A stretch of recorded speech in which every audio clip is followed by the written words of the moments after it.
गुरु गोविंद सिंह जी महाराज की कर्मभूमि ਅਤੇ ਖਾਲਸੇ ਦੀ जन्म भूमि से आनंदपुर साहिब विखे हो रहे इस कार्यक्रम बीच आइयां सारिया साध संगतां नूं फतेह अर्ज करदा हां। वाहेगुरु जी का खालसा, वाहेगुरु जी की फतेह। 10वें पातशाह श्री गुरु गोविंद सिंह जी महाराज के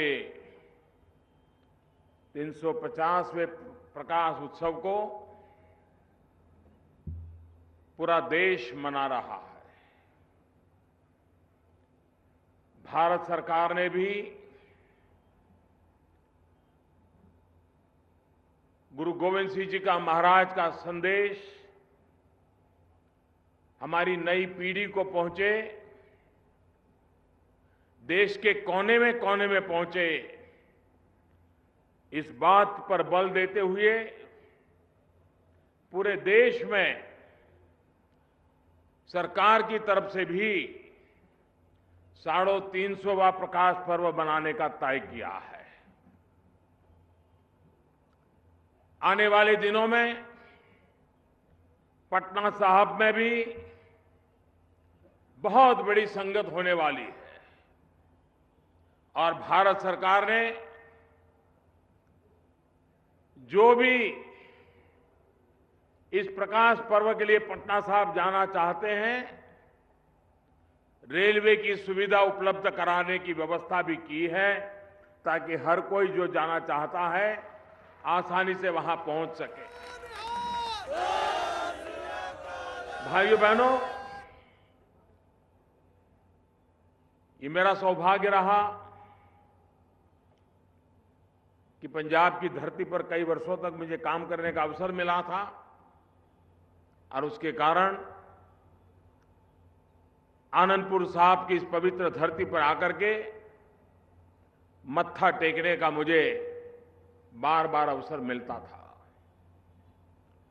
मेरा ये भी सौभाग्य है कि जब अटल बिहारी वाजपेयी जी यहां आए थे उस समय मुझे भी उनके साथ संगत में शरीक होने का सौभाग्य मिला था।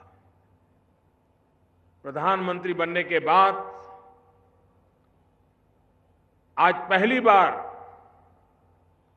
और एक पवित्र प्रकाश पर्व के समय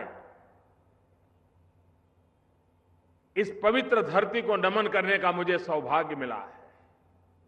ये वो धरती है जहां 28 साल तक गुरु गोविंद सिंह जी ने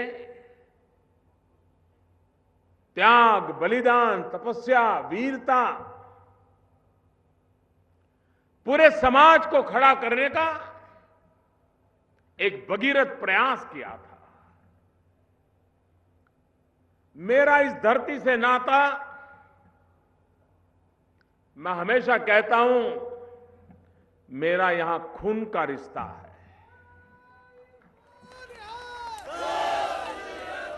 खून का रिश्ता इसलिए है कि मेरा जन्म गुजरात की धरती पर हुआ, कार्य करने का सौभाग्य यहां मिला, लेकिन गुरु गोविंद सिंह जी के जो 5 प्यारे थे उसमें एक गुजरात के द्वारिका से थे और इसलिए, और जैसा अभी बादल साहब बता रहे थे, देश की एकता एक गुरु गोविंद सिंह महाराज के मन में प्राथमिकता थी और इसलिए 5 प्यारे भी हिंदुस्तान की चारों दिशाओं से प्रतिनिधित्व कर रहे थे, उसमें एक गुजरात से थे और इसलिए मुझे स्वाभाविक अनुभव होता है, अनुभूति होती है कि मेरा कोई खून का रिश्ता है। और ऐसे समय इस महान बलिदानी परंपरा को प्रणाम करने का, नमन करने का सौभाग्य मिले तब देश में भी जात पात के खिलाफ उस जमाने में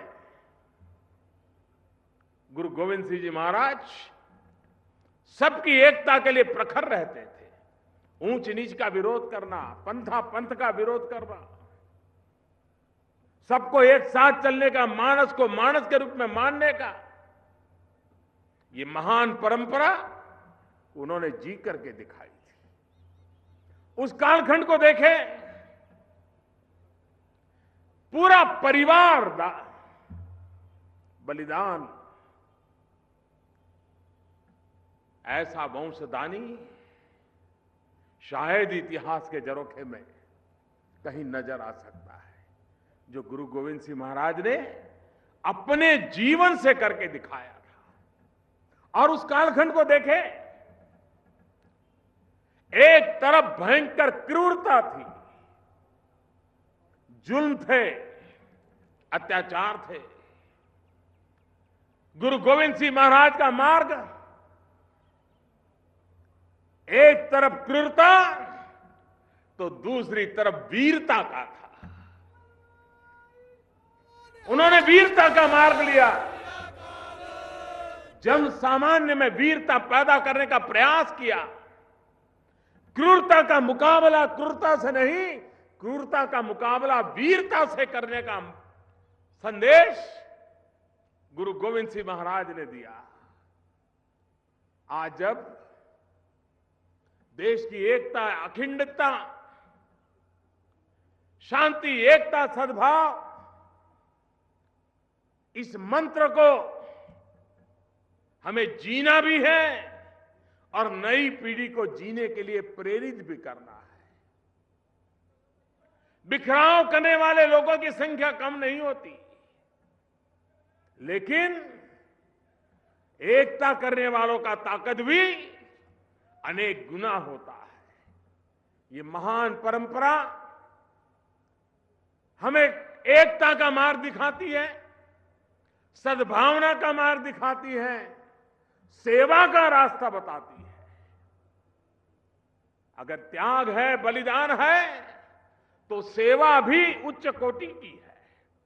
ऐसी इस महान परंपरा के समय 350 वर्षवें प्रकाश पर्व के निमित्त गुरु गोविंद सिंह महाराज के चरणों में वंदन करता हूं, उनके त्याग बलिदान को नमन करता हूं और पूरा देश, आने वाली पीढ़ियां इन महापुरुषों के वचनों को जाने, समझे, जीने का प्रयास करे।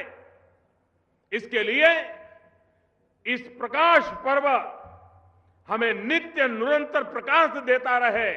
इसी एक प्रार्थना के साथ मुझे संगत के बीच आने का अवसर मिला। गुरु ग्रंथ साहब का सामने मत्था टेकने का सौभाग्य मिला। आप सबने मेरा स्वागत सम्मान किया। आप सबका मैं हृदय से अभिनंदन करता हूं, आभार व्यक्त करता हूं। वाहेगुरु जी का खालसा, वाहेगुरु जी की फतेह। अगर पटेल तो 2 महीने पहले आया है ना, आप पटेल हैं तो आपको मजा आ रहा है, लेकिन ये 2 महीने पहले आया है। इनका पटेल जाग गया, देखो, यानी ये देख रहे हैं पटेल का नाम लिखा हुआ है नोट पर।